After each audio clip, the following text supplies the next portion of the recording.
Hello all, welcome back to another new video of Learn with Bhavna. We are doing important questions of your MPS 003 जो कि आपके जून 25 exam में expected है या फिर आ सकते हैं, right.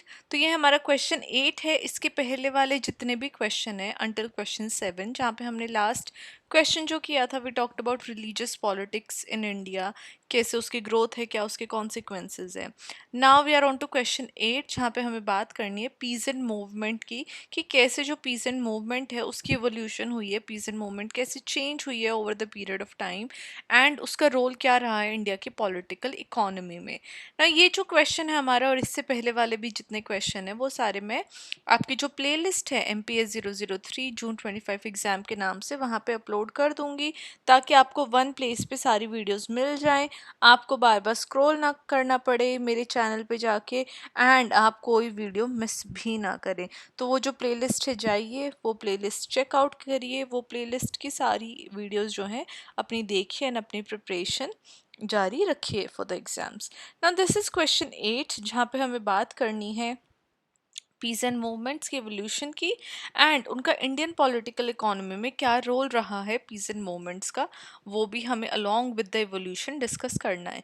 So when we talk about peasant movement, तो अपने आप में उन्होंने बहुत इंपॉर्टेंट रोल प्ले किया इंडिया की social, economical and political history में। जो एवोल्यूशन है पीसेंट मूवमेंट की, वो दिखा रहा है कि कैसे जो हमारा एग्रीगेरियन रिलेशन है वो over the period of time change हुआ है with the coming of colonial policies, and जो socio economic struggles rural India के रहे हैं, उसके साथ साथ जो पीजेंट्स हैं उनकी भी जो लाइफ है, उनकी जो मूवमेंट्स है, मूवमेंट्स क्या होती है, डिमांड्स, रिक्वायरमेंट, नीड्स के तहत ही जो मूवमेंट कोई भी वो बिगिन होती है। तो इसी तरीके से जो पीजेंट्स थे उनकी मूवमेंट्स जो थी, जो उनकी डिमांड्स थी, नीड्स, रिक्वायरमेंट्स थी, वो over the period of time change होती आई हैं।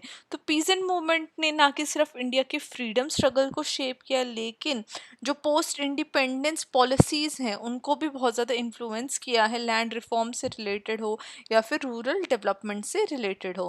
ना peasant movements during colonial period, अब ब्रिटिश कॉलोनियल रूल के टाइम पे पीजेंट एक बहुत ज़्यादा high land revenue demand face कर रहे थे। जो ब्रिटिशर्स थे वो उनसे बहुत ज़्यादा हाई लैंड टैक्स ले रहे थे, जिसकी वजह से ज़मींदारी और मनी लेंडिंग सिस्टम्स जो था वो बहुत ज़्यादा एक्सप्लॉयटेटिव हो चुका था, एग्रीकल्चर कमर्शलाइज हो चुका था, जिसकी वजह से फूड सिक्योरिटी के ऊपर कम फोकस था लोगों का फोकस किसके ऊपर था, कि हम अपने से नीचे वाले को एक्सप्लॉयट करके उससे पैसे ऐंठते रहे। इसकी वजह से क्या हुआ, रूरल एरियाज में एक बहुत ज़्यादा डिस्ट्रेस क्रिएट हो गया within the peasants, and एक revolt, series of revolt start हो गई among the peasants. Now early जो रिवोल्ट स्टार्ट हुआ था वो स्टार्ट हुआ था इंडिगो रिवोल्ट, जो कि 1859 टू 60 देखने को मिला था बंगाल में, जो कि फर्स्ट ऑर्गेनाइज्ड प्रोटेस्ट था अगेंस्ट यूरोपियन प्लांटर्स, जिन्होंने फोर्स किया था पीजेंट को कि वो इंडिगो को ग्रो करे अंडर ऑप्रेसिव टर्म्स। बिकॉज जो जितने भी पीजेंट थे, जितने भी फार्मर्स थे, उनको नहीं इंडिगो गो क्रॉप जो थी वो ग्रो करनी थी, बिकॉज जो इंडिगो क्रॉप होती है उससे लैंड की फर्टिलाइजेशन भी कम होती है, एंड लोग उस टाइम पे ज़्यादातर ऐसे क्रॉप्स ग्रो कर रहे थे, वेदर दैट इज़ वीट, जो कि मतलब कि फूड सिक्योरिटी प्रोवाइड करे।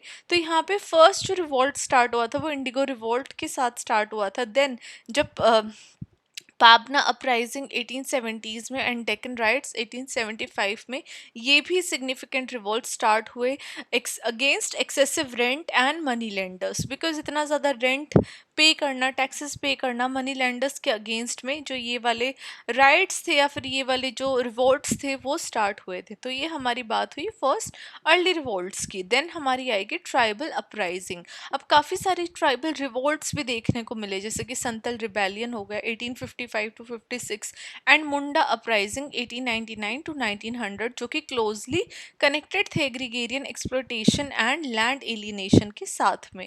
वहीं पे गांधीयन इरा भी देखने को मिला, जहाँ पे गांधी ने ट्रांसफॉर्म किया पीजेंट स्ट्रगल को into part of national movement, जैसे कि चंपारण 1970 में, जो 17 में सॉरी, जिसने कि फर्स्ट सक्सेसफुल सत्याग्रह मार्क की थी, जहाँ पे इंडिगो फार्मर्स ने रेजिस्ट किया था यूरोपियन प्लांटर्स को। वहीं पे खेड़ा मूवमेंट स्टार्ट हुई थी 1918 में, एंड बारडोली 1928 में। ये सारी मूवमेंट्स काफ़ी ज़्यादा सिग्निफिकेंट एग्जाम्पल थी, जहाँ पे पीजेंट्स को रिलीफ मिल गया था अनजस्ट टैक्सेस से। मतलब कि जो पीजेंट थे, they won over the taxes that they were paying, right. तो उनकी जो मूवमेंट थी, जितनी भी मूवमेंट थी, वो सक्सेसफुल होती हुई देखने को मिली थी।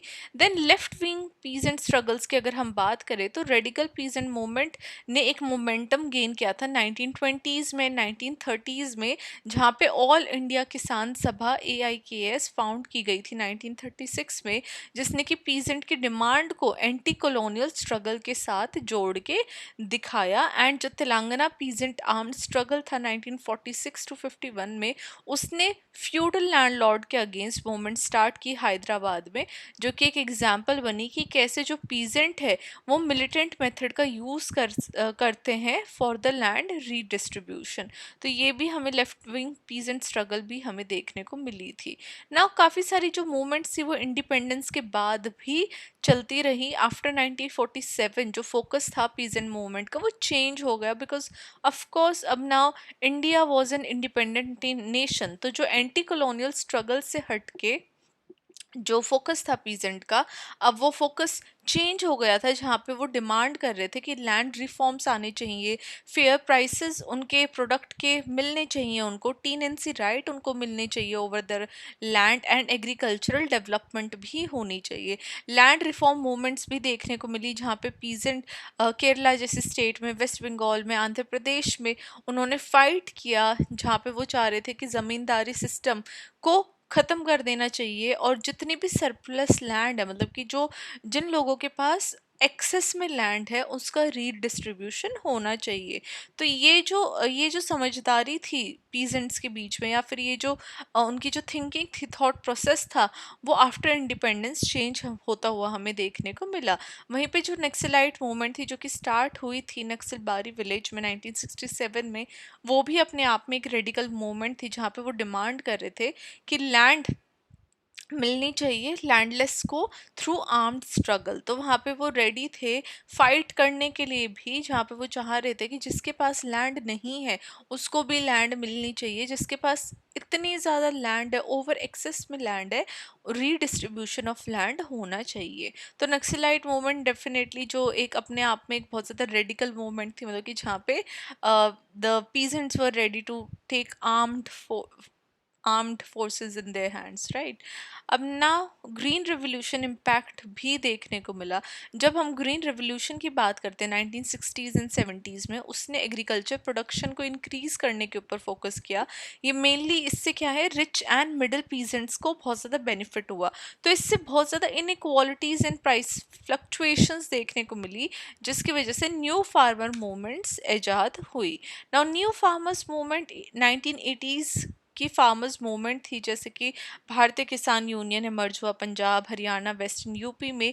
ये मूवमेंट फोकस कर रही थी कि क्रॉप्स के फेयर प्राइसेस मिलने चाहिए, इलेक्ट्रिसिटी रेट राइट होने चाहिए, एंड सब्सिडीज पे इनपुट आने चाहिए। अनलाइक जितने भी अर्लियर स्ट्रगल्स थे, जो कि नॉन वायलेंट थे और लार्ज रैलीज एंड नेगोशिएशंस पर बेस थे, राइट। तो मतलब कि जितने भी अर्ली मूवमेंट्स थी, वो तो अब हमने देखा कि बहुत ज़्यादा रेडिकल मूवमेंट्स थी, ज़्यादा लड़ाई झगड़ा।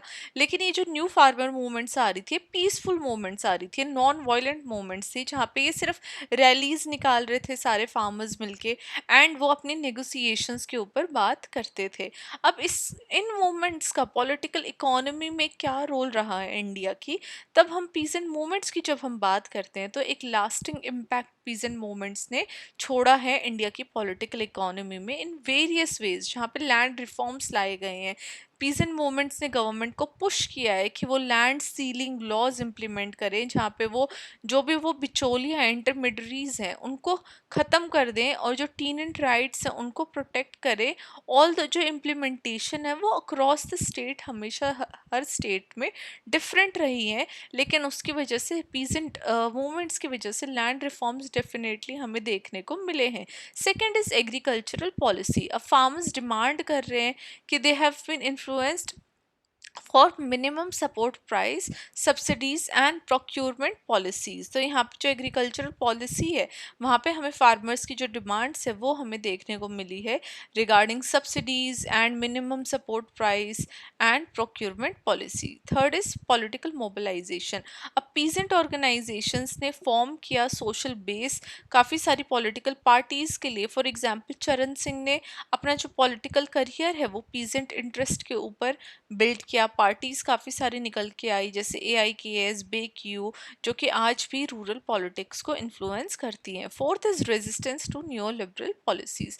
अब रीसेंट फार्म प्रोटेस्ट जो हमें देखने को मिली थी, जो कि 2020-21 में काफ़ी ज़्यादा बड़ी एक फार्मर्स प्रोटेस्ट थी, जिसके agitation against new farm laws वो लेके आए थे।